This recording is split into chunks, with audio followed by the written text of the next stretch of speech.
CBSE website തകരാറിൽ CBSE digital ഇൻഫ്രാസ്ട്രക്ചറിന്റെ സാങ്കേതിക അവലോകനം ആരംഭിച്ചു.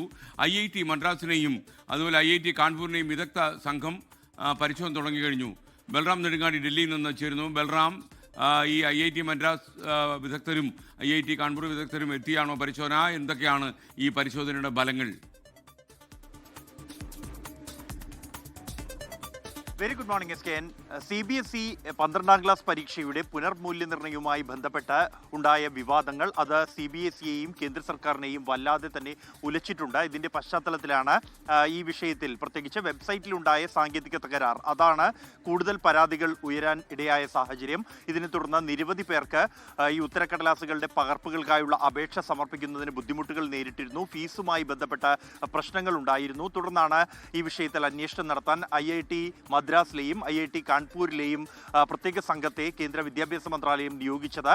4 അംഗ സംഘം, 2 IITകളിൽ നിന്നുള്ള 2 വിദഗ്ധർ ഉൾപ്പെടുന്ന 4 അംഗ സംഘമാണ് CBSEയുടെ IT ഇൻഫ്രാസ്ട്രക്ചർ പൂർണ്ണമായും പരിശോധിച്ചു വരുന്നത്. അത് ഈ ഒരു പോർട്ടലല്ല, മറിച്ച് മുഴുവൻ IT ഇൻഫ്രാസ്ട്രക്ചറും പരിശോധിച്ചു വരികയാണ് എന്നാണ് 2 IITയിലെയും വിദഗ്ധർ അടങ്ങുന്ന സംഘം വ്യക്തമാക്കുന്നത്.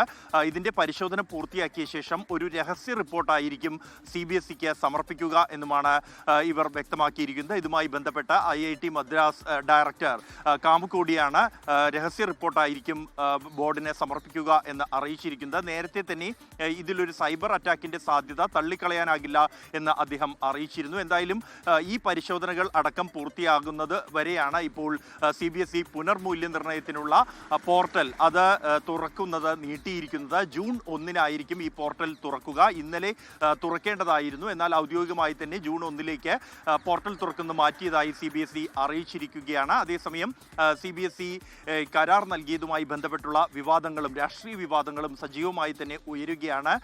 കോയംറ്റ് എന്ന കമ്പനിക്ക് കരാർ നൽകിയത് ചട്ടവിരുദ്ധമായാണെന്നും ആദ്യ 2 കരാർ ടെൻഡറുകൾ ക്ഷണിച്ച ഘട്ടത്തിൽ യോഗ്യരായ അപേക്ഷകർ വരാതിരുന്നതോടെ വീണ്ടും ചട്ടങ്ങളിൽ ഇളവ് വരുത്തി ആ കരാർ ഈ കോയംറ്റ് കമ്പനിക്ക് നൽകുകയായിരുന്നു എന്നുമുള്ളതാണ് വിവാദമായിരിക്കുന്നത്. എന്നാൽ ഇതിൽ യാതൊരു തരത്തിലുള്ള ക്രമക്കേടും ഇല്ല എന്നും ടെൻഡറിന് അപേക്ഷിക്കാനായി ആളുകളില്ലാത്തതിനാലാണ് മാനദണ്ഡങ്ങളിൽ ഇളവ് വരുത്തിയത് എന്നും അതിൽ യാതൊരു ചട്ടവിരുദ്ധിയും ഇല്ല എന്നുള്ള വിശദീകരണമാണ് CBSE നൽകുന്നത്. SKN.